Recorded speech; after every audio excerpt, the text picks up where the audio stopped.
So, ang Diyos, hindi may pinta kung anong kanyang itsura, kanyang larawan. Kasi ang Diyos ay Espiritu.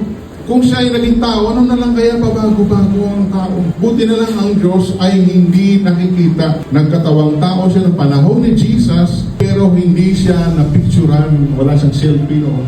So hindi alam talaga kung mahaba pa talaga balbas niya, itong ba talaga buhok niya o brown. So, ano lang yan, pakot-pakot lang yan, hindi talaga siya yan. Maging si Satanas, magugulat kayo, hindi siya yung pula ang mata. Baka mamaya kasi gwapo pa siya ang katabi nyo dyan. Kasi si Satanas, si Lucifer, hindi siya monster na may hawak na malaking tinidor. Siya ay deceiver.